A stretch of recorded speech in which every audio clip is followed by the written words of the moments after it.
안녕하셨습니까? 오늘도 새벽이 밝아오는 이 새벽기도 시간, 우리에게 주신 하나님의 말씀,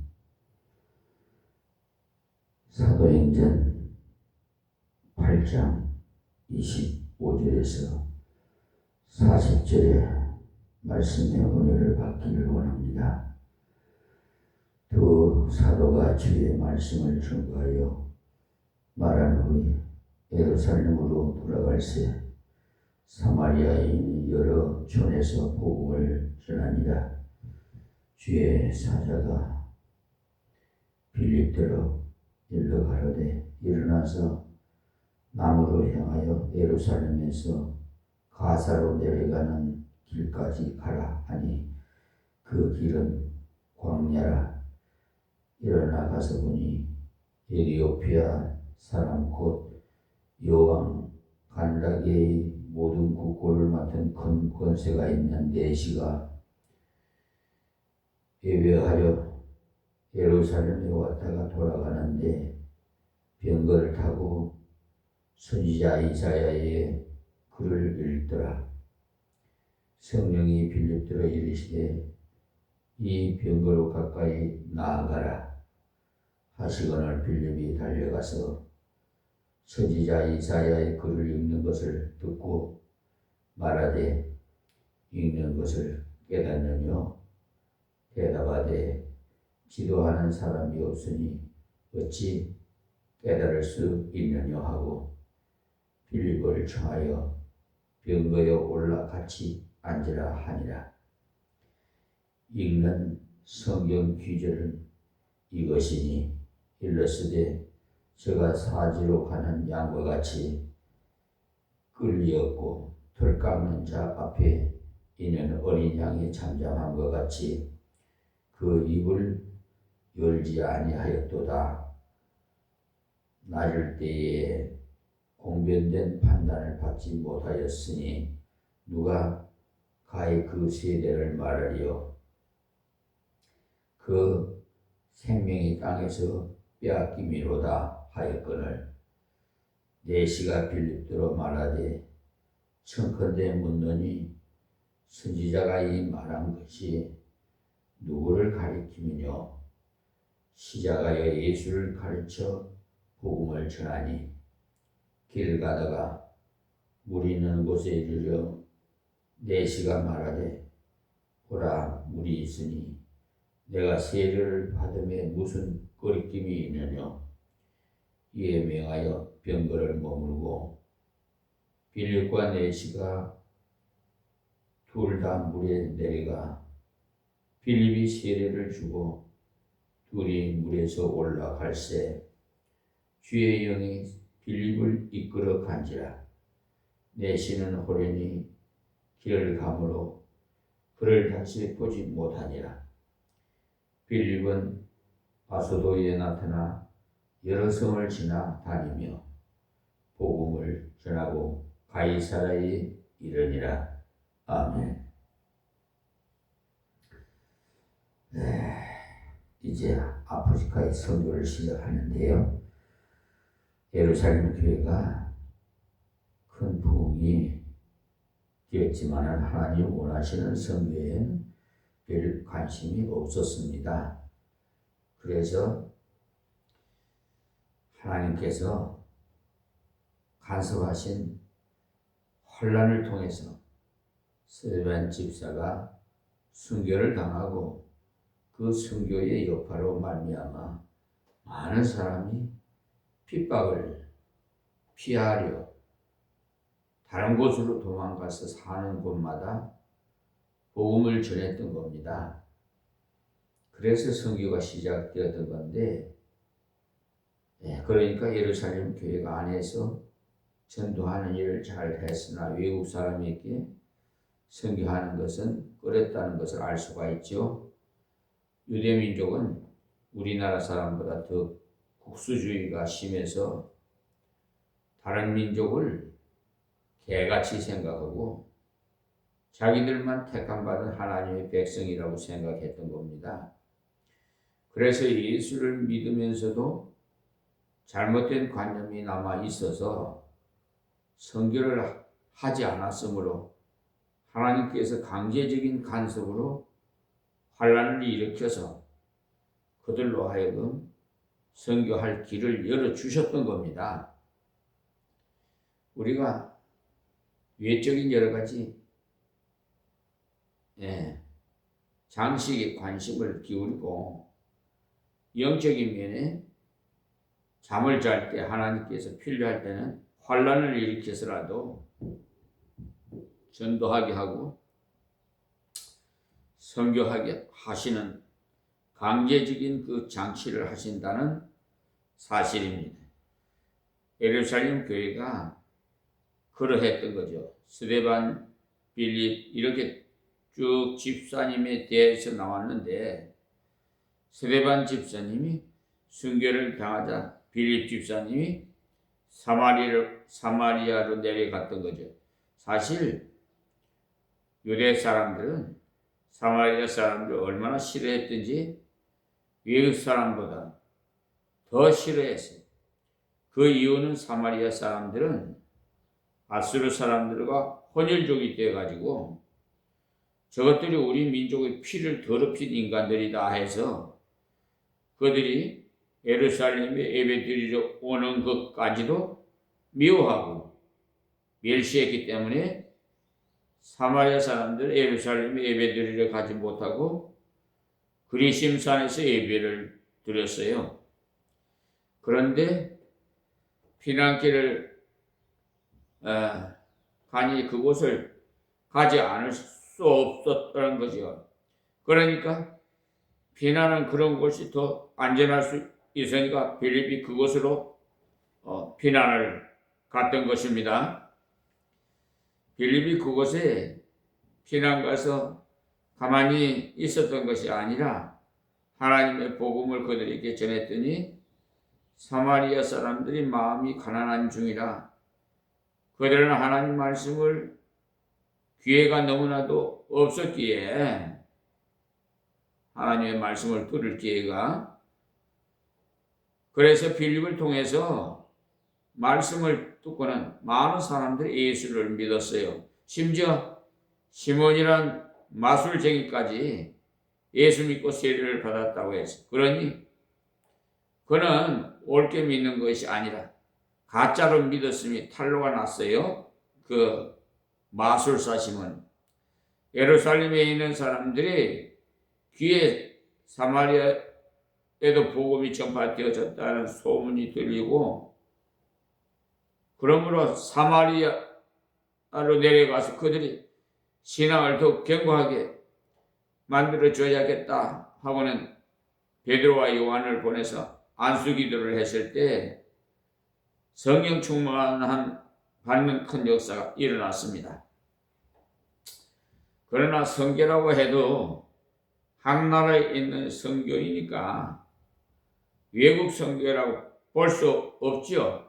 지금도 우리나라 선교사님 중에는 외국의 선교사로 갑니다만 외국 사람에게 전도하는 것이 아니라 우리 교포들에게 복음을 전하고 말씀을 전하는데 그것도 선교라고 할 수 있습니다. 제 동생도 어디 이렇게 가서 있는데요. 좋은 점을 발견하면 뭐냐면 그것의 영향에 따라서 그러니까 쉽게 이해되도록 말씀드리자면은 등산할 때 그 베이스 캠프와 같은 중간 지점 역할을 하고 있더라는 거예요. 우리 한국에서 직접 가려면 힘이 너무 드는데 그곳에서 주선해서 들어가면은 쉽고 또 그곳에 자금을 조정해서 도와주는 그런 좋은 점이 있어요. 사마리아가 바로 그런 역할을 했다는 사실입니다. 그러니까 완전한 선교라기보다는 유대인이지만 혼혈족이 돼서 미움받는 그들에게 복음을 전했던 거지. 이 사실을 볼 때 하나님의 말씀 그대로 이루어졌음을 알 수가 있어. 말씀이 예루살렘과 온 유대와 사마리아 땅끝까지 이르러 내 증이 되리라. 이렇게 하신 그대로 예루살렘, 유대, 사마리아 땅끝까지로 전도가 되어졌던 겁니다. 놀라운 것은 그 선교를 위해서 위대한 부흥사를 보냈다든지 위대한 목사를 보냈다든지 그런 것이 아니고 빌립이라는 집사님을 보냈어요. 사실 이것을 볼 때 세계 선교를 위해서 위대한 학자가 가야 되는 것이 아니고 주 예수의 복음을 확실히 받고 복음의 그런 열정을 바르게 가진 사람이면 어느 누구든지 세계 선교를 위해서 하나님은 쓰십니다. 빌립 집사님이 선교를 시작했다는 것은 놀라운 사건이 아닐 수 없어요. 그리고 또 빌립 집사님은 아프리카를 선교한 것이 됩니다. 구스라는 나라는요, 아프리카에서 가장 먼저 복음을 받은 에티오피아를 가리키는 겁니다. 에티오피아가 어떻게 그렇게 일찍이 복음을 받았나 했더니 빌립 집사님이 일찍이 내시, 즉 그 당시에 내무장관 겸 재무부 장관인 굉장한 실력가 있게 복음이 들어가서 그가 본국에 돌아가가지고 자기가 받은 그 복음을 전했음으로써 굉장한 열매가 맺혔죠. 그래서 오늘 이 말씀의 핵심은요, 아프리카 이 선교가 시작되는 그 첫걸음이 되겠습니다. 아프리카뿐만 아니라 세계 선교의 시작이 되죠. 안디옥 교회가 바울과 바나바를 선교사로 파송합니다만 그것은 형식적인 1번 타자가 되는 거죠. 그 앞서서 실질적으로 빌립 집사가 선교를 시작한 건데, 그러니까 선교라는 것은 거창한 형식이 중요한 것이 아니고 가까운 곳부터 쉽게 시작할 수 있다는 사실을 아세요. 그리고 빌립 집사님이 선교를 위해서 특별히 아프리카를 가지 않았어요. 아프리카 사람이 찾아왔을 때 전도했더니 그렇게 좋은 열매를 거두게 되었던 겁니다. 우리나라도 경제적으로 더 좋아지만 외국 사람들이 더 많이 찾아올 거예요. 제가 근자에 이제 헌법재판소를 가끔 들어갑니다. 사건을 접수하려고요. 벌써 2번째 사건을 접수했어요. 그런데 거기 가니까 외국 사람들이 엄청나게 많이 와 있어요. 각국 나라에서. 그러니까 각 나라마다 방언이 다르잖아요. 그러니 미국 사람, 영국 사람, 일본 사람, 중국 사람 할 것 없이 아프리카 사람이 막 각처에서 많이 와가지고 어쩌면 우리나라가 글로벌의 중심지가 되지 않았나 그럴 정도로 가슴이 벅찼습니다. 독일 같은 나라에는요, 외국인을 가르쳐 주는 그 퀘터가 있으니까 참으로 좋아요. 무슨 말이냐면은 그 의과대학 학생 500명을 모집하는 것 같으면은 그 중에 50명쯤은 외국인이 들어올 수 있도록 퀘터를 준비하고 있다는 거예요. 그러니까 자기 나라 사람이 의과대학을 들어가려면 공부를 상당히 잘해야 되는데 외국 사람들에게는 그 퀘터대로 들어갈 수 있으므로 들어가서 열심히 공부하면 되도록 되어 있으니까 얼마나 좋습니까? 그러나 그 나라 사람들끼리는 불평을 많이 하고 있어요. 왜냐? 자기들이 교육서를 많이 냈는데 외국인까지 돈 내지 않고 배우고 있으니까 배가 아프다는 거예요. 그러나 그 나라 전체를 볼 때는 굉장히 좋은 사업이 된다는 것을 아셔야 됩니다. 무슨 말이냐 하면 그들이 독일에서 돈도 내지 않고 대학 공부를 하였으니 공부를 다 마치고 자기 나라로 돌아가면 독일 제품을 샀을 것이라는 겁니다.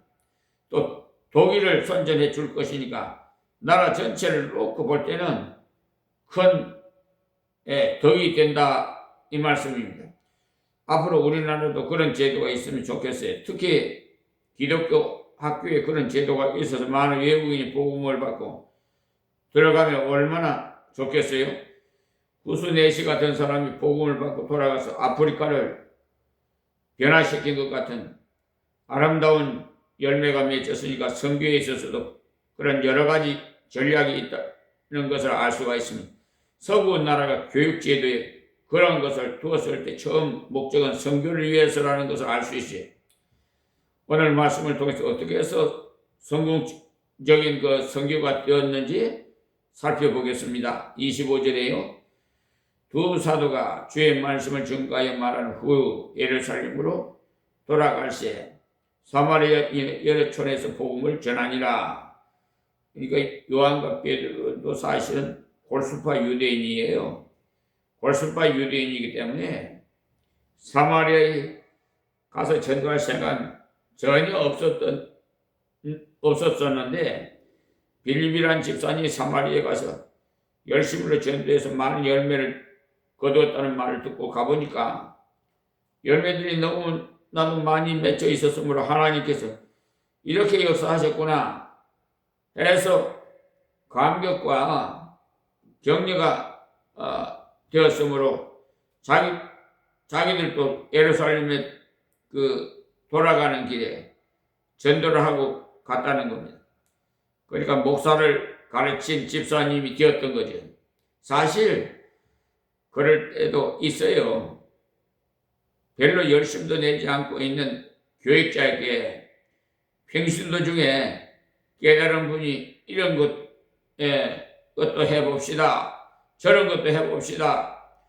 여러 가지 격려를 하다 보면 더 열심으로 복음 전하는 일이 생길 수 있는데 그것도 사도들은 사마리아의 복음 전할 생각을 하지 못했는데 빌립이란 집사님을 통해서 복음을 전하고 갔으니 빌립이야말로 선교의 선구자가 된 거죠.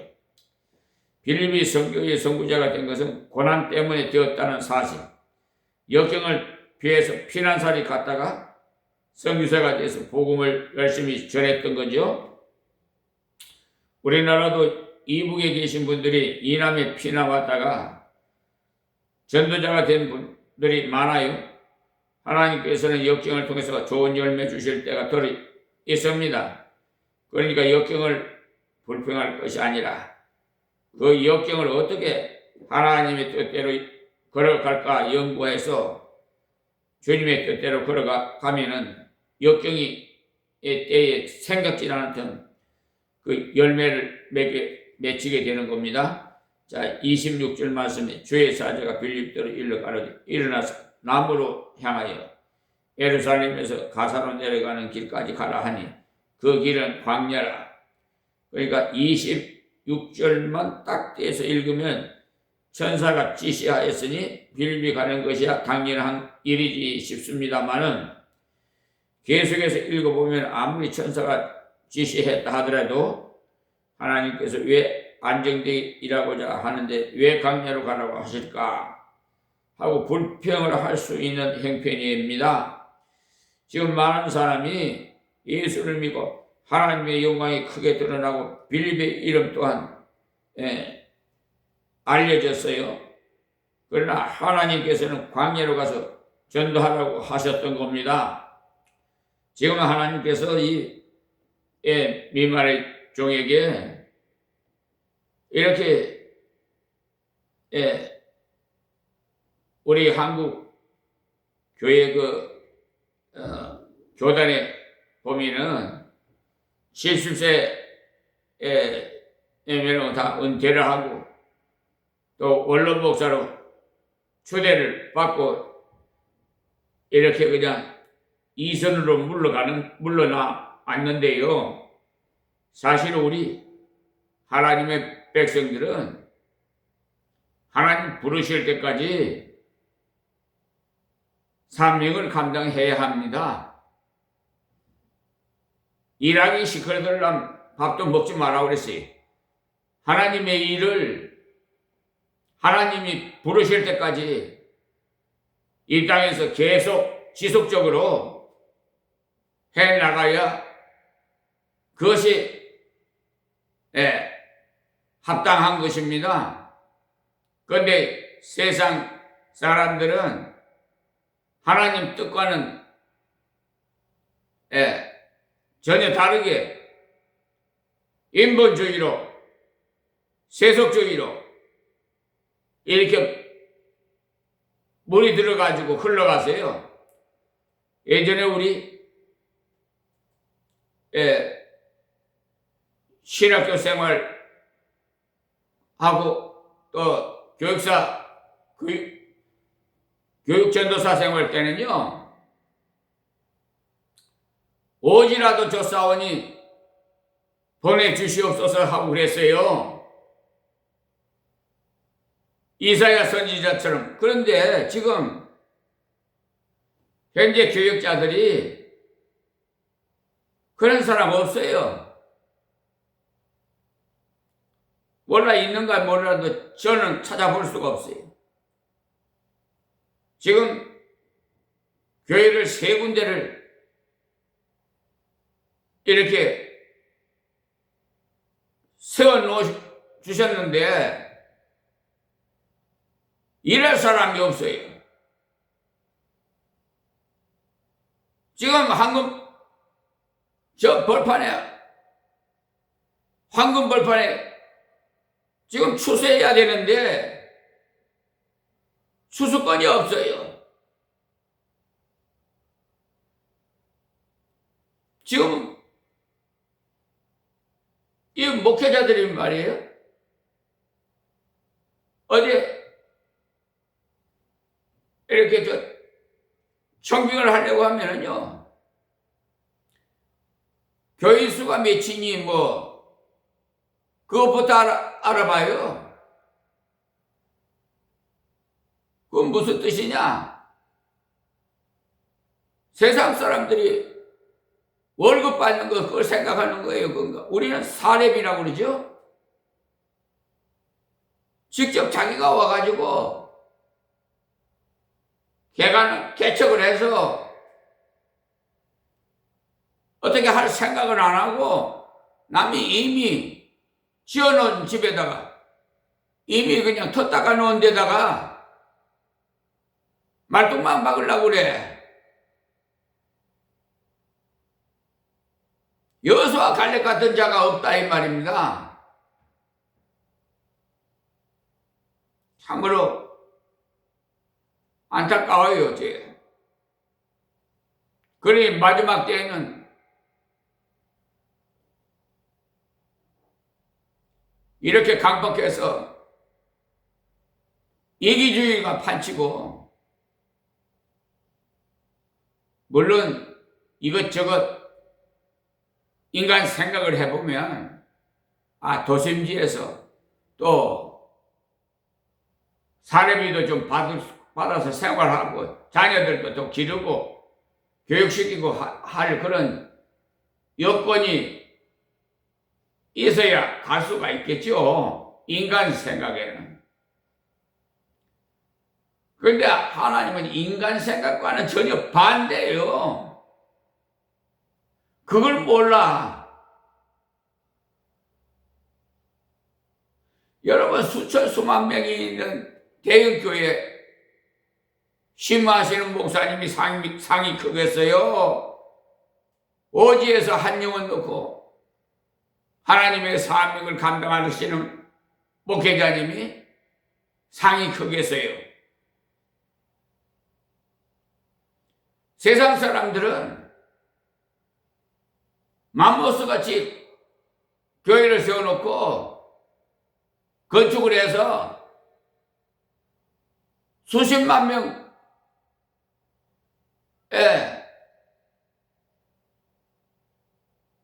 그런 교인 있는 목사님이 큰 상을 받으리라고 여러분 생각하시죠?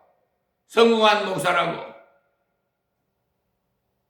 그것은 하나님 앞 가봐야 하니 주님 앞에 가보면 주권자는 하나님이시고 우리 예수님이 마지막 심판하실 거니까.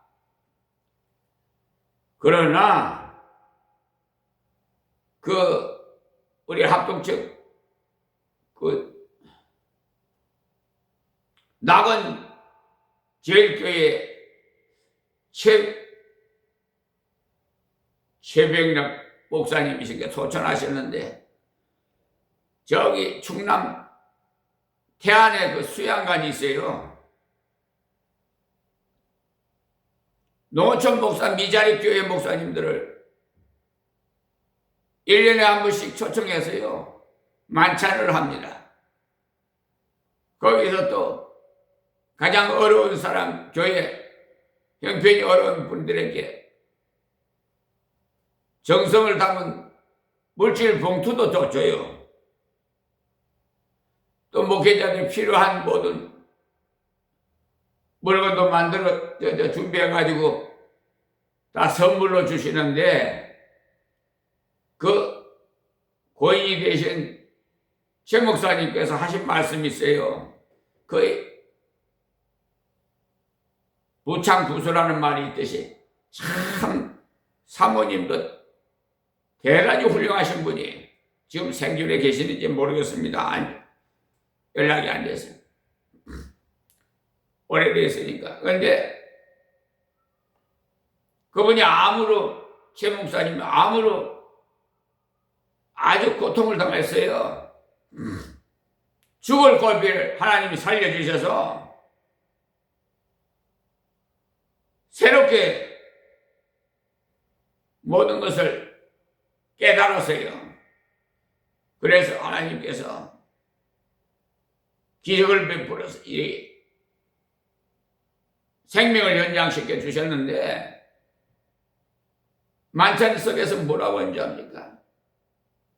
여러분들이 상을 받는 그 상을 나도 받기 위해서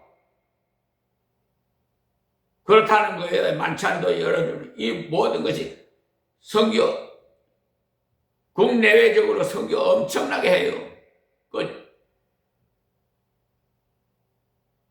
여기 인천에 서울에 있나? 아이고 나 지금은 기억이 잘 안 나네. 그런데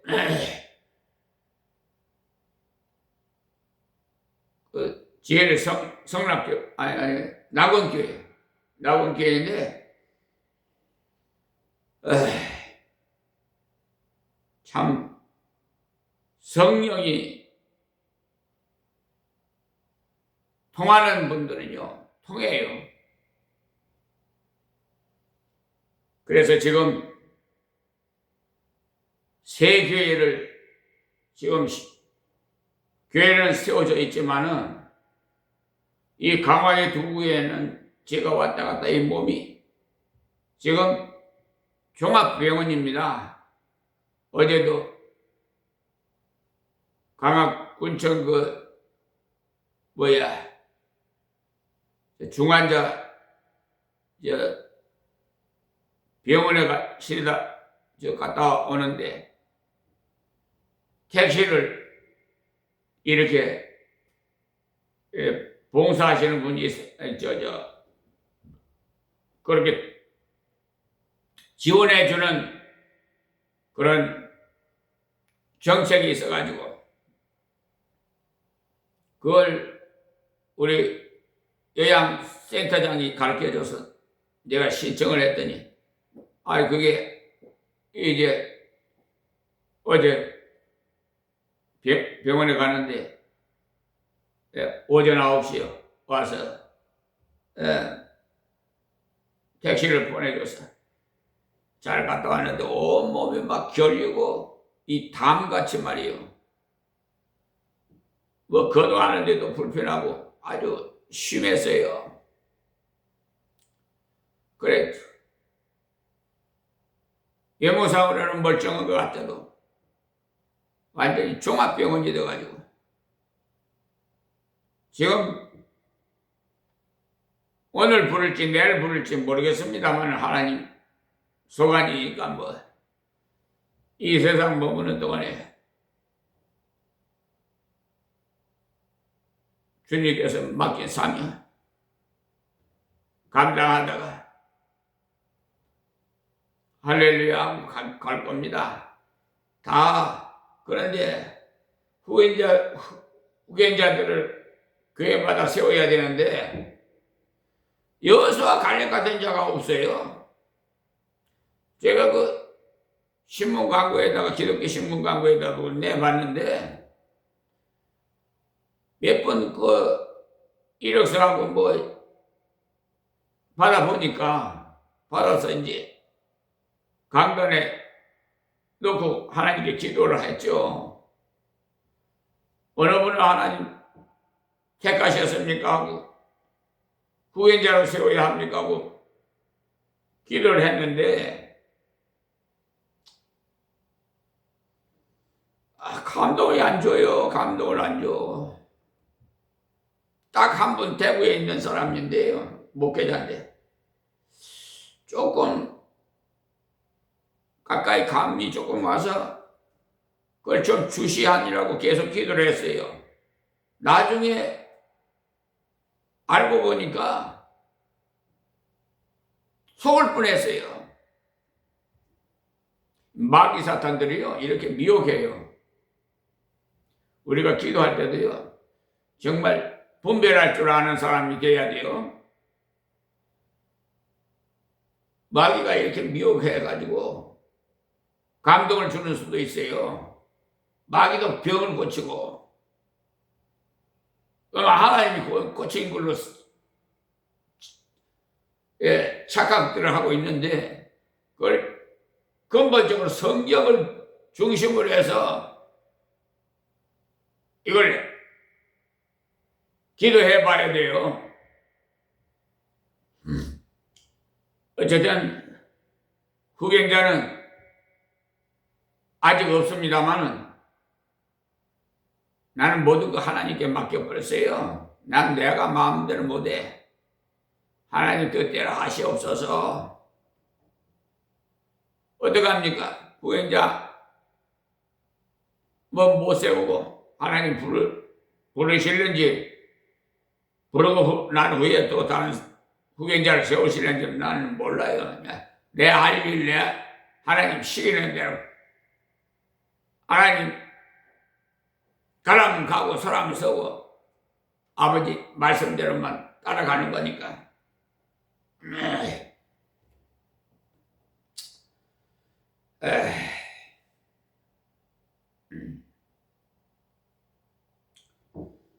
그래서 26절에도 말씀을 드렸는데 하나님께서는 광야로 가서 전도하라고 하면 광야로 가야 돼요. 예? 어떤 목사님은 저 광야에 가서 집도 없는 데 가서 예배당을 성축하라고 그러더래요. 그래서 가서 교회 건축을 해놨더니 그 몇 년 사이에 그냥 그 주위에 아파트가 막 꽉 차더라는 거예요. 어장이 그냥 어장 준비해 놓으신 거예요. 그러니까 그래서 그런 간증을 또 들었습니다만 무엇을 말하냐면 인간적으로 생각할 때는 이곳이 좋겠다 저곳이 좋겠다 뭐 하겠지만 하나님의 뜻이 따로 있는 경우가 있어요. 베드로도 산 위에 있으면서도 여기가 좋사오니라고 한 것을 보면 사람은 몰라요. 조금만 좋아도 여기가 좋사오니라고 해요.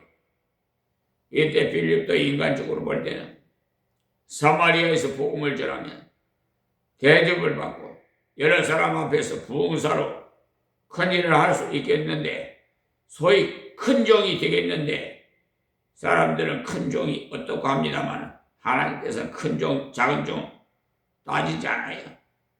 하나님께서는 진실한 종을 원하지 큰 종도 원하지도 않고 작은 종도 원하지 않고 진실한 종을 원하십니다. 빌립이 전도하기 좋은 조건에서 일을 잘하고 있는데 하나님께서 그만두고 광야로 가라 하셨죠. 그러니까 예루살렘에서 광야로 내려가는 길이 있는, 즉 대상들이 다니는 그 길을 가라는, 그러니까 바로 애국으로 가는 길인데 그 길로 내려가라는 것이지, 사람이 생각으로는 도시로 가서 개척교회를 하라고 하셨다면 모르겠는데 광야로 가서 전도하라고 하셨으니까 하나님께서 왜 그러셨을까? 잠깐 잠시 하셨나? 이렇게 여러 생각을 할 수 있겠습니다만 빌립 집사님은 순종하고 광야로 갔습니다. 세례 요한 역시 광야로 가서 외친 사람, 광야는 바로 사막이 인간적으로 생각합니다. 전도하려면 예루살렘에 전도하는 것이 낫는데 왜 사막으로 가라고 하셨단 말인가? 따져보겠습니다마는 세례 요한은 성경에 있는 대로 광야에서 외치는 소리가 있었던 것입니다. 그랬더니 많은 사람들이 광야로 나와 그의 전하는 메시지를 들었어요. 빌립도 하나님께서 광야로 가라고 하셨을 때 왜요? 이런 질문을 하지 않았어요. 우리 모두가 이 빌립처럼 왜요라는 것이 없어요. 무조건 순종해야 돼.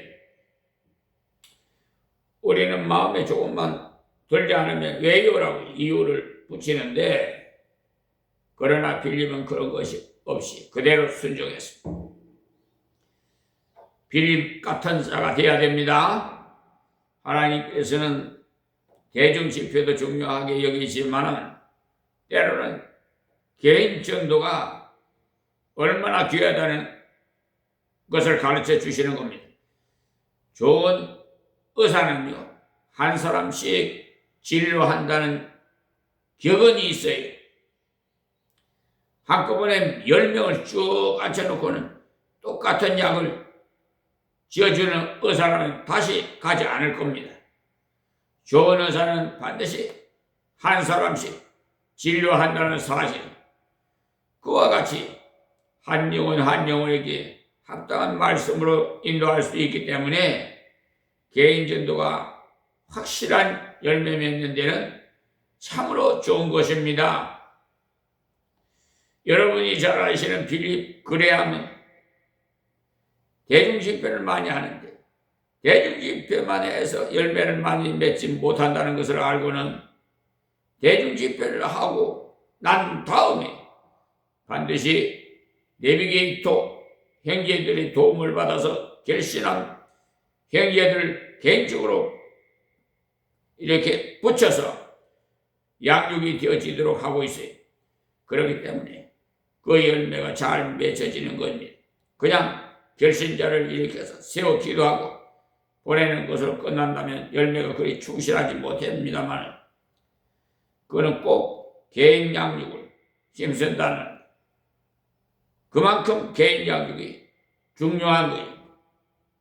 그래서 고인이 되신 오카남 목사님을 저는 존경하는데 제자 훈련 참으로 하나님이 기뻐하시는 일을 하셨어요. 어떤 빌립에게 광야 가사로 내려가라고 구체적으로 인도를 주셨던 거죠. 하나님께서 순종하는 자에게 더욱 순종할 수 있는 인도를 주시는 겁니다. 자, 27절에요. 일어나 가서 보니 에디오피아 사람 곧 에디오피아 여왕 간다기의 모든 국고를 맡은 큰 권세가 있는 내시가 예배하러 예루살렘에 왔다가, 그러니까 빌립은 하나님의 말씀에 예민했지 왜가 없었어요. 우리들도 하나님께서 감동해 주실 때는 왜요라 하지 말고 그대로 순종하세요. 부족하지만 하겠나이다. 이것이 옳은 믿음이에요. 그 사람이 겸손하는데 순종이 없다면 겸손한 것이 아니지요. 어떤 사람은 부탁을 하기만 하면 부족해서 하고 빼는데 옳은 겸손이 아니에요. 그거는 부족하지만 해보겠습니다. 그것이 겸손이에요.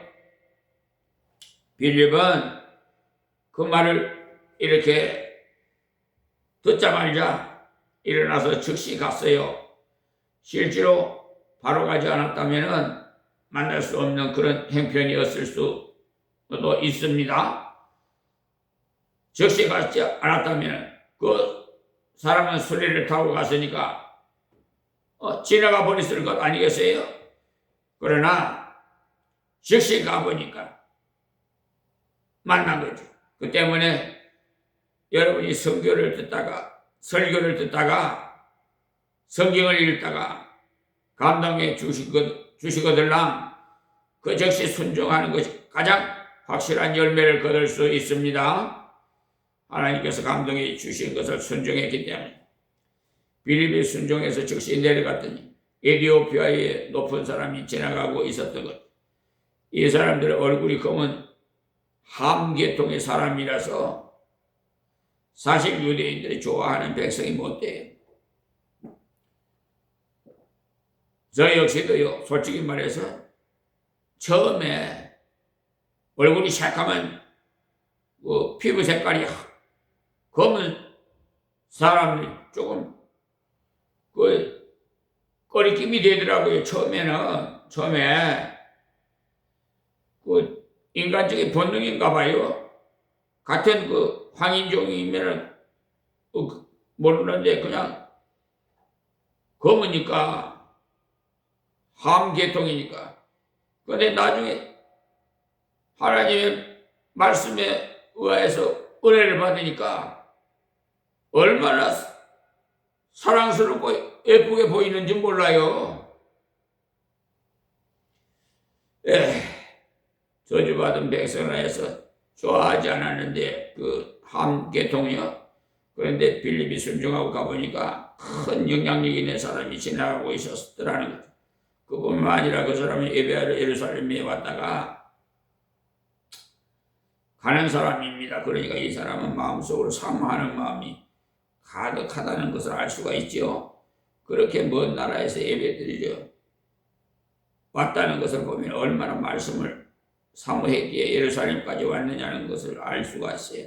이 사람이야말로 줄이고 목마른 사람이, 그러니까 복음 전하기 아주 좋은 옥토와 같은 마음밭을 가진 사람입니다.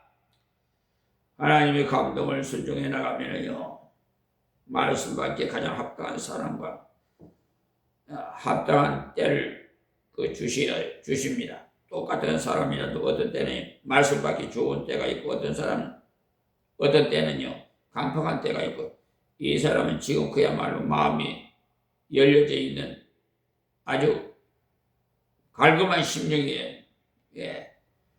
이 사실을 볼 때 전도에 대한 감동을 주실 때는 준비 더하고 어쩌고 할 것 없이 곧바로 가십시오.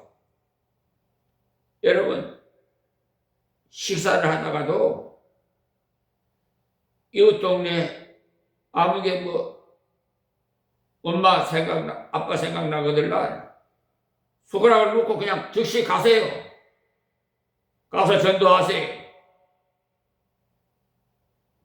내가 밥 먹는 것이 문제가 아니라 한 영혼을 구원하는 것이 더 큰 거니까. 그러니까 이 빌립이 바로 이렇게 감동을 줄 때 즉시 그냥 성령으로 여러분 감동 주시거든요. 즉시 순종하세요. 이 위에 두었던 거죠. 그래서 하나님께서 열매를 주신 건데, 전도는 우리의 노력을 되어지는 거 아니에요. 영혼을 출산하는 일은 사람의 노력이 되어지는 거 결코 아닙니다. 특히 아프리카 사람이었으니까 잘 통하지도 않는 사람, 우리 한국 선교사님들이 많이 아프리카에 가 있습니다만은 말이 잘 통하지 않아요. 아무리 배워갔다고 하나 그 말로는 잘 못해요. 리빙스톤 같은 분도요, 말이 신통치 않은 분이라 설교 시험에 떨어진 분입니다.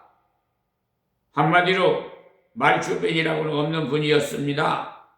자기 나라 말도 잘 못하는 사람이 어떻게 외국 나라 말을 잘했겠어요? 그러나 진심을 가지고 갔더니, 사랑하는 마음으로 갔더니 많은 아프리카 사람들이 예수를 믿게 되었던 거죠.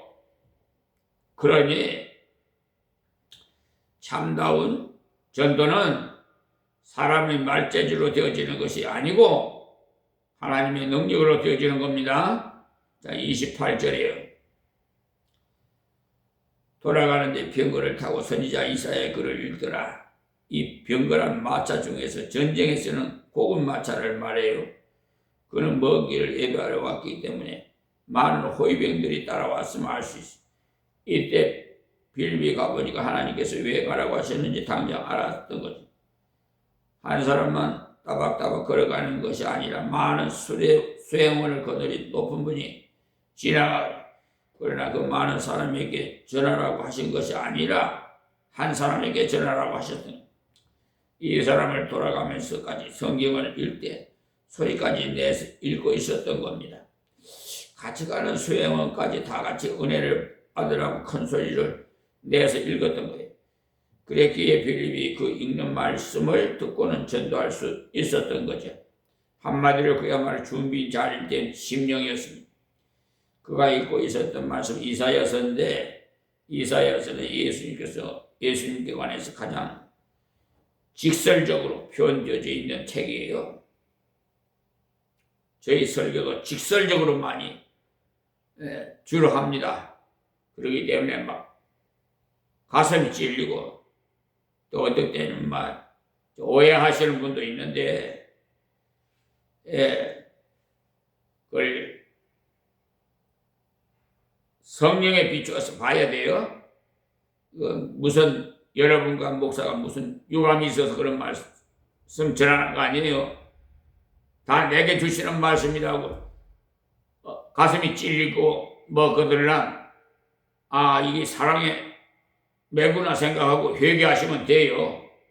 복 받으라고 주시는 건지. 근데 불쾌하다고 예배 도중에 나간다든지 하면은 그분은 하나님은 인격체인데 완전히 하나님 앞에 불경스러운 행동을 했으므로 그분은 하나님으로부터 마지막에 심판받을 겁니다. 그래, 헛된 예배, 그런 자기 마음에 들면은 아멘이고 마음에 안 들면 나가버리고 그런 행동은 주의하시기 바랍니다. 사실 성령의 감동을 따라서 순종하고자 할 때는 인간적으로 곤란할 때가 들어있습니다. 빌립이 광야까지 헐떡거리면서 갔는데 하나님께서 지나가는 그 병거 가까이 나아가라고 했으니 인간적으로 생각하면 좀 후진다고 보면 되겠어요.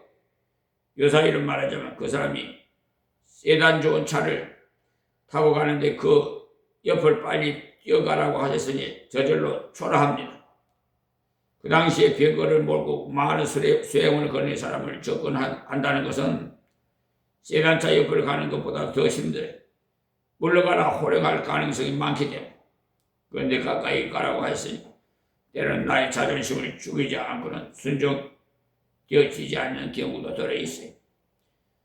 이때도 빌립이 자존심이 발발해서 내가 사마리아에서 전도하려 떠받쳐서 할 것인데 저 한 사람에게 전도하기 위해서 헐떡거리면서 뛰어가야 하다니 무슨 지시란 하는 마음이 들 수도 있겠는데 하나님께서는 병거 가까이로 나가라고 하셨어요.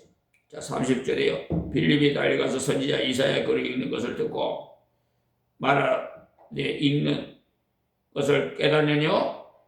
그래서 빌립은 빨리 가는 병거 가까이 가기 위해서 달려갔던 거죠. 그러니까 때로는 사람들 보기에 미치광이 같기도 하고 때로는 사람이 볼 때는 체면을 보지 않는 그런 경우처럼 보여집니다만 빌립은 그대로 순종했어요. 달려가 보니까 선지자 이사야 글고 있는데 그 글이 전도하기에 가장 적당한 말이었더라는 거예요. 그러니까 하나님께서 가까이 가라고 하신 이유를 당장 알고는 전도를 시작했어요. 읽는 것을 깨닫느뇨? 했죠? 그 사람을 쳐다보고 지금 성경 말씀을 읽고 계시는데 참으로 귀하십니다. 그런데 그 성경의 뜻을 아시는지요? 하고 물었던 거죠. 그때 만약에 내시가 좀 뻣뻣한 사람이었다면 남이야 읽든 말든 당신은 할 일을 하시오 했다면 참으로 곤란했을 건데 그 사람은 정말 마음이 가난한 사람. 지금 읽기는 있지만 그 의미를 몰라서 마음속에 괴로운 차에 어떤 사람이 읽는 것을 깨닫느냐고 물으니까 솔직하게 자기 심정을 말했어요. 자, 31절에요. 대답하되 지도하는 사람이 없으니 어찌 깨달을 수 있느냐 하고 빌립을 청하여 병기에 올라 같이 앉으라 하니라. 보십시오. 성경을 읽는데 여러분도 그렇죠? 깨닫지는 못할 때가 있죠? 그러면 답답하죠? 그럴 때 무슨 생각이 들어요?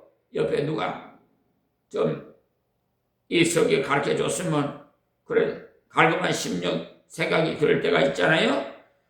그러니까 그 보기엔 사람이 저쪽에서 달려왔으니까 아마도 같은 방향으로 가는 사람인 줄 알았을 겁니다.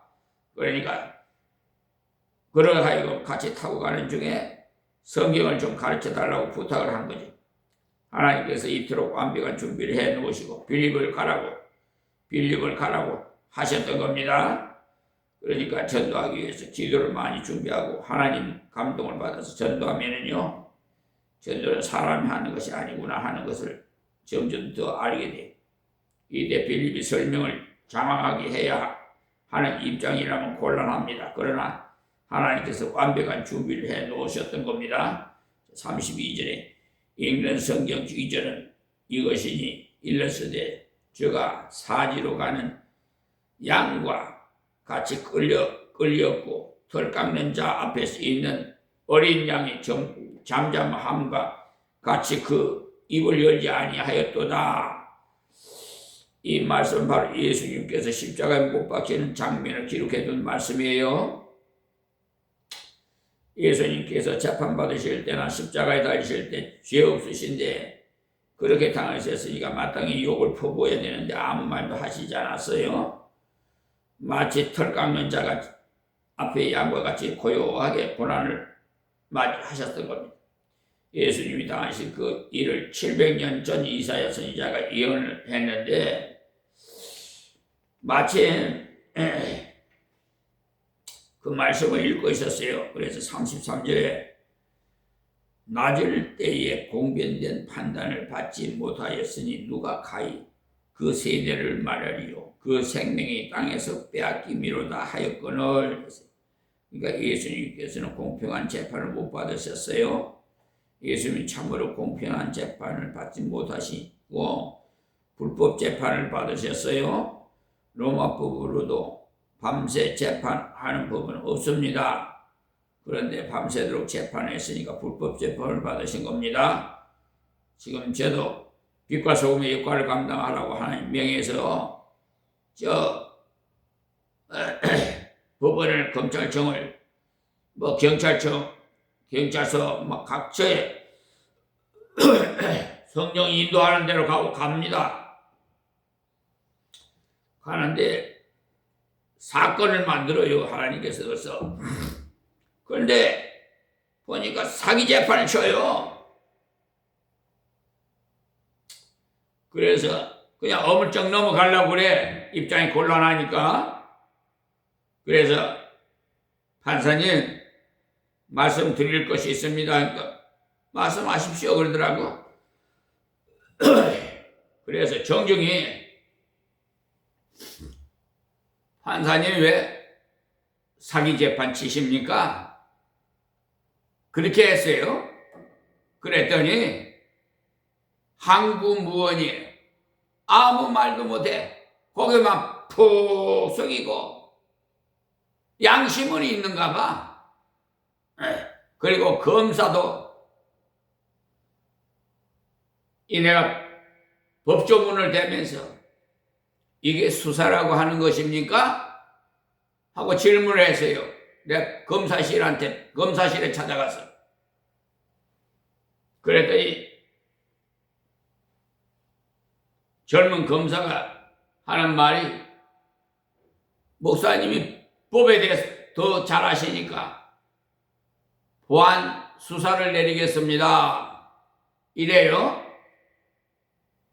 이제 할 말이 없으니까 그래 보안 수사를 내려. 그럼 보안 수사를 내리면 검사님한테 손이 다시 돌아옵니까? 안 돌아온다는 거지. 그러니까 임시 변통이야. 피하는 거야. 아주 위급할 때 피하는 거야. 한국사법부가 그렇습니다.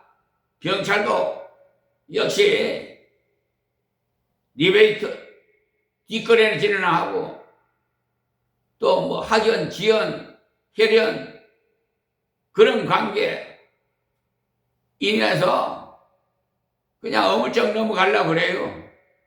대법원 판례를 분명히 형법 제370조 경계 침범죄에 대해서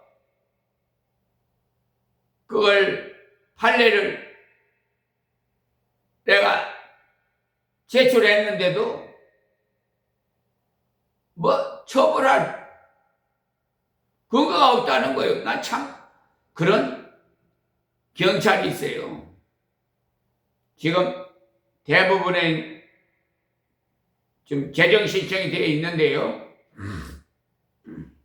그 결과에 의해서 모조리 싹 그 결과가 제대로 나오면 모르겠습니다만 제대로 안 나오면은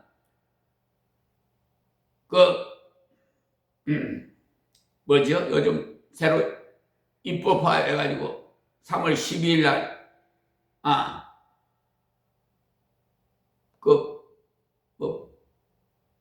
법 왜곡죄, 예. 법 왜곡죄로 해서 법관들은 공수처에다 다 고소장을 낼 것이고 경찰들은 경찰청 국수부에다 열 거예요. 제출할 거예요. 그리고 그 사건을 헌법재판소에다가 심판 청구서를 열 겁니다.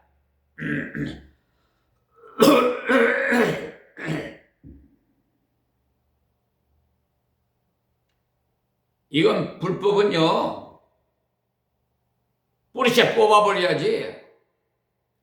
암덩어리 그냥 놔두면은 전이가 돼가지고 죽어요, 사람이. 그리고 암덩어리는 이게 잘 퍼집니다. 경찰 내에서도 퍼지고, 검찰 내에서도 퍼지고, 법원에서도 법관들이 퍼지고, 대법원까지도 퍼지고 다 퍼져요. 썩어요, 썩어. 문둥병이 썩어들이 자기 몸이 아픈지도 몰라. 끝까지 갑니다. 지금 수급자 주거급여 적합도에다가 체크를 해놓고도 주거급여를 누가 횡령하고 배임했는지 공무원들이 다 헤쳐먹어요. 미지급, 그러니까 주지도 않고 주는 것 같이 적합에다가 체크를 해놓고는 그런 나쁜 자식들이 있어. 공무원들이. 그래서 전수조사를 하라고 경찰청 국수부에다 했더니 관할 경찰서로 보냈더라고. 그래서 그냥 덮어버리라고 내가 그래서요. 당신들 하는 거 나 신뢰할 수 없으니까 그만 취소시키라고. 내가 다시 하겠다고. 지금 이 모양이에요. 지금도.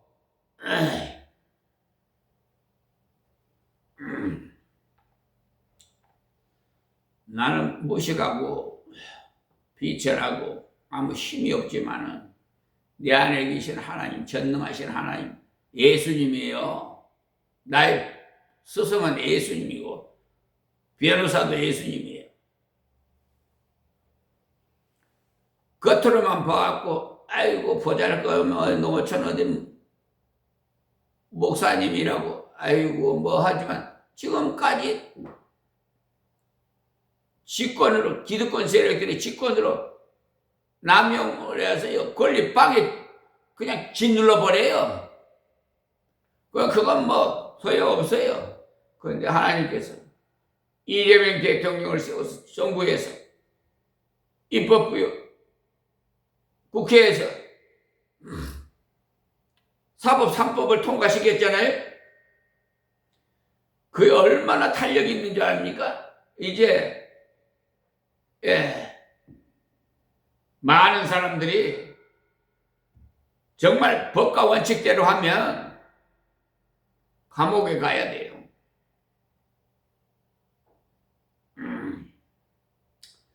자, 오늘 지금 33절 말씀을 증거하다 불법 재판하는 게 대해서 말씀을 드렸습니다. 분명히 빌라도가 말하기를 내가 보니 죄가 없도다 하고 죄가 없거든 마땅히 풀어줘야 되는데 죄가 없는데도 자꾸 제목을 만들어 붙이고자 애를 썼으니 그야말로 불법 재판을 받으신 거지요. 법 왜곡죄. 예, 지금 말하면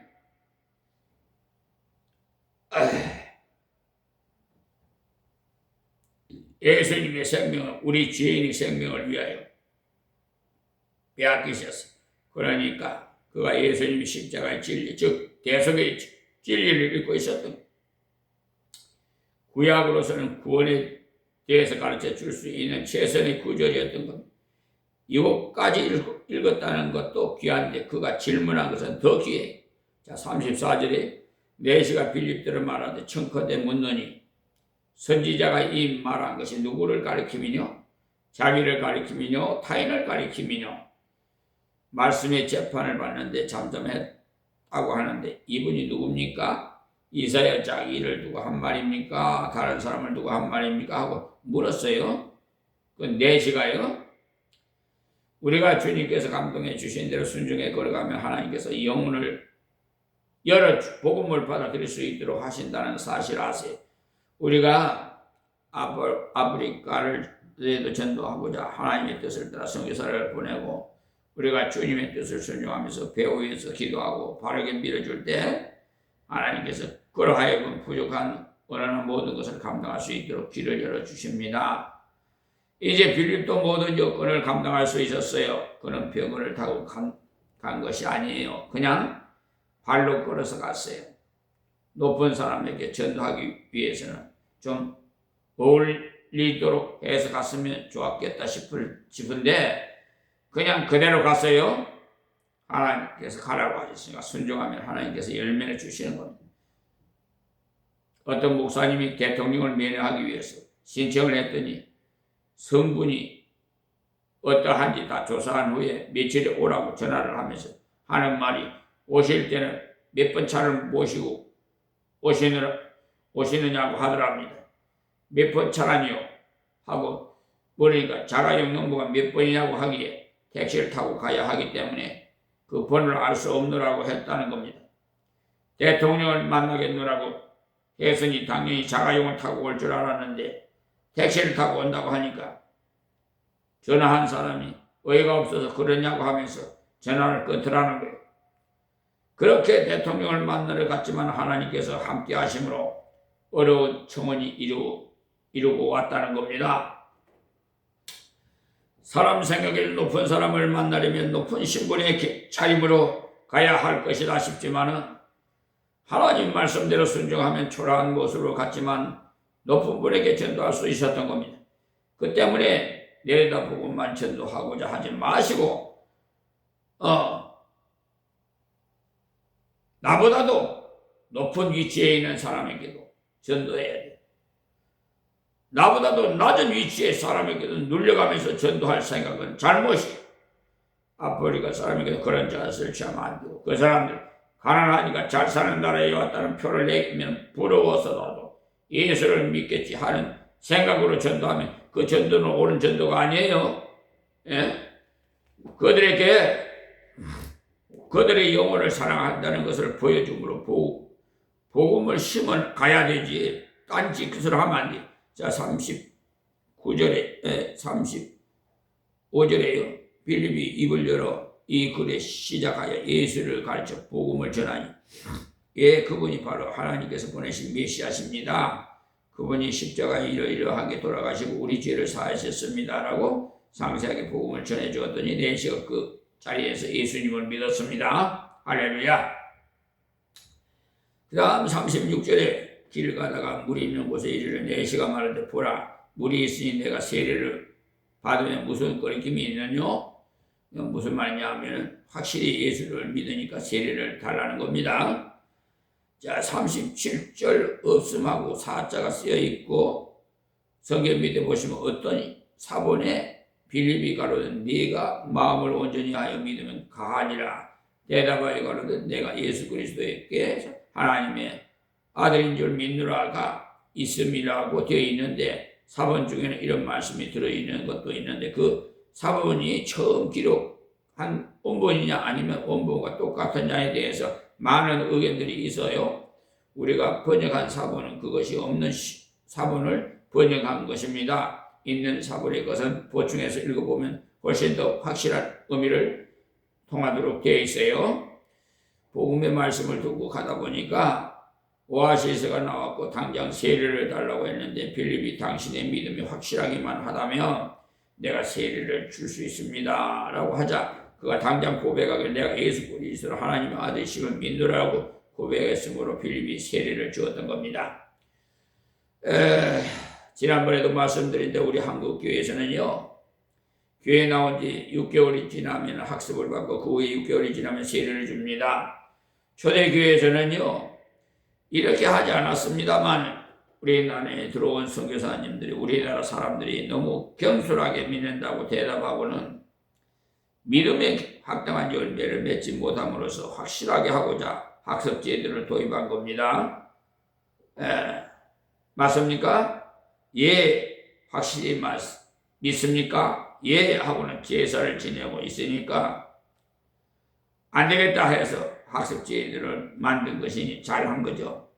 그러나 이때는 구약을 많이 읽고 있었으므로 구약에서 말씀한 그분이 바로 예수님이시다. 그 사실만 알면 확실한 성도가 되었으므로 당장 세례를 주었던 겁니다.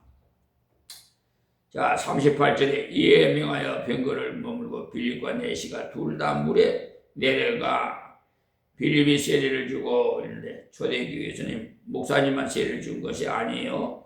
신앙이 확실했을 경우 집사님인 빌립이 세례를 주었어요. 그러니까 그때는 아직 형식적인 교회의 체제가 서히 있지 않았기 때문에 믿음을 가진 사람에게 세례를 베풀었던 거죠. 예수님께서 제자들에게 세례를 베풀라고 하셨으니 빌립도 진리를 순종하는 의미에서 제자에 속했던 겁니다. 그래서 그때 세례를 베풀었어요. 이때 그야말로 어울리는 말로 써놨지만 내시가 세례를 받고 나니까 너무 감격해서 빌립을 향해서 그대는 우리나라에 가셔서 선교사가 되어 복음을 전하신다면 제가 힘닿는 대로 뒤를 밀어드리겠습니다. 저는 물질도 있고 세력도 있으니까 나를 믿고 가십시다 해서 빌립이 그 나라에 가서 50만에게 전도를 했다라고 쓰여 있다면 그야말로 해피엔딩이라고 참으로 어울릴 것 같은데 하나님의 뜻은 그렇지 않았어요. 자, 39절에 둘이 물에서 올라갈새 주의 영이 빌립을 이끌어 간지라. 내시는 홀연히 길을 가므로 그를 다시 보지 못하니라. 자, 세례를 베풀고 올라오니까 성령께서 빌립을 이끌어 갔다고 했는데 이끌어 갔다는 말이 보통 말이 아니에요. 성경 밑에 보시면 빼앗아 간지라 하고 표현하고 있어요. 그대로 낚아채 가득 갔다는 거예요. 내시는 오랫동안 빌립을 모시고 있으면서 성경을 배우고 싶었는데 성령께서 데리고 가셨어요. 그런데 그 내시가 놀라지 않았다는 사실 전혀 의심하지 않고 호련히 즉 마음에 흡족해서 감사한 마음으로 가는 길을 그대로 갔습니다. 그래서 내가 어쩌면 그렇게도 합당한 귀의 복음을 받았는고 나야말로 복음을 존재로서 내가 그 길로 가지 않았더라면 빌립이란 분을 만나지 못했을 것이고 또 복음을 받지 못했을 것인데 하나님께서 어쩌면 그렇게 합당하게 인도하셨단 말이고 하나님의 섭리에 대해서 확신했기 때문에 호련히 길을 간 겁니다. 그리고 이 내시는 본국으로 돌아가서 복음을 열심히 전했어요. 하나님께서 복음을 전할 수 있는 감당할 능력을 그에게 주셨습니다. 지금도 가만 보면 예수 믿고 얼마 되지 않은 사람일수록 더욱 전도를 잘해요. 오래될수록이요. 전도를 잘하지 않는 것을 볼 수 있는데 아마 굳어져서 그런 모양이에요. 목이 곧아서 그런지. 그러나 예수 믿은 지 겨우 6개월이나 1년쯤 된 분들이 전도를 잘하는 것을 볼 수 있는데 묵은 둥이도 깨어야 돼요. 묵은 둥이는 전도하지 않아도 되는가 하고 정상인 줄 알면 안 돼요. 묵은 둥이일수록 더욱 전도를 많이 해요. 이 내시는 진리를 깨달은 뜨거운 마음을 가지고 본국으로 가서 열심으로 전도했기 때문에 에티오피아가 아프리카에서 최초로 기독교 국가가 되었던 겁니다. 지금도 공산국가가 되어버렸습니다만 복음을 받아요. 기독교 국가가 되었을 때는 아프리카에서 제일 잘 사는 나라였어요.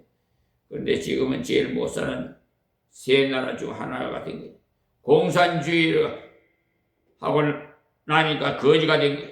에티오피아가 일찍이 기독교 국가가 될 수 있었던 것은 내시가 빌립이고 전도를 받아갔기 때문에 나라가 가서 복음을 전했기 때문에 급속하게 복음화 되었던 거예요. 자, 40절 마지막 절. 빌립은 아소도에 나타나 여러 성을 지나다니며 복음을 전하고 가이사라에 이르니라. 이 아소도는 가사에서 한 20마일이나 떨어지는 상당히 먼 곳인데 성령께서 그렇게 먼 곳까지 들어서 옮기셨던 거예요. 나중에 빌립이 가라사르에 오랫동안 살았는데 우연한 일이 아닙니다. 시편 68편 31절을 보시면 일찍이 다 예언하셨어요. 하나님께서 천년 전에 다윗을 통해서 다 예언하신 대로 되어졌던 겁니다. 방백들은 애국에서 나오고 구수인은 하나님을 향하여 그 손을 신속히 들리로다. 이 구수인이 바로 에티오피아 사람. 구수인이 신속히 예수님을 믿어 하나님의 복을 받겠다고 천년 전에 다윗이 예언했던 그 말씀이 이루어지되 빌립의 선교를 통해서 이루어졌던 겁니다. 그러니 우리에게는 우연이란 없습니다. 하나님께서 계획하신 말을 사람을 통해서 이루시고 지금 우리가 아프리카 니리를 우리는 선교를 하는 것도 우연이 아니에요. 우리가 삶을 못했던 생각에 못했던 나라 우리는 그냥 아프리카에 제일 못 사는 나라를 찾아가서 선교 시작한 것이 이제 우리 목사님들 제일 힘든 곳에 가시겠다고 했으니까 참으로 감사하지. 그렇게 하는 것이 성경적인 선교라. 바울 사도도 말하기를 나무 더 위에 세우지 않겠다고 했잖아요. 그러니 선교사가 많이 가 있는 나라에 가지 않아야 합니다. 케냐 같은 나라에는 선교사가 10,000명이 넘어서 포화 상태라. 그런데 케냐에 선교사를 보낸다고 모집하는 광고를 본 것 같은데 낭비가 아닐 수가 없습니다. 그 나라는 국민의 엄청난 퍼센트가 예수를 믿고 있는데 그곳에 많은 선교사가 가 있으니 문제이고 우리 가장 못 사는 나라에 선교사를 보내게 된 것은 우연이 아니에요. 하나님께서 인도하셨던 게 빌립을 가사로 인도하신 것처럼 우리는 하나님의 인도하심을 거절하지 마시고 하나님 말씀을 따라서 순종해 가면은 빌립에게 주신 아름다운 섭리, 인도 아름다운 열매를 우리에게도 분명히 주십니다. 그러니까 우리는 이 말씀을 잘 기억하고 빌립처럼 주님께서 감동해 주실 때 핑계하지 마시고 뛰어가야 만나보고 질문하고 전도하세요. 그리하면 하나님께서 반드시 준비된 사람을 만나게 하시고 준비된 열매를 거두게 하십니다. 이 말씀 기억하고 하나님 기뻐하시는 삶을 걸어가시기 바라면서 말씀을 마치겠습니다. 고마우신 우리 아버지 하나님, 이 새벽에도 하나님 주신 말씀 이 미말의 종이 증거했습니다. 하나님 듣는 자마다 다 깨닫고 회개하고 바른 신앙생활을 할 수 있도록 은혜를 베풀어 주옵소서. 저희 의지로서는 아무것도 할 수 없사오니 성령 하나님 압도하셔서 우리 뜻대로 마옵시고 아버지 뜻대로 이루어 주시옵소서. 오늘도 모든 행생 놓치지 주장해 주시옵시고 하나님 하루속히 이 세계 평화로운 세계로 만들어 주시옵소서. 예수님의 이름으로 기도합니다. 아멘.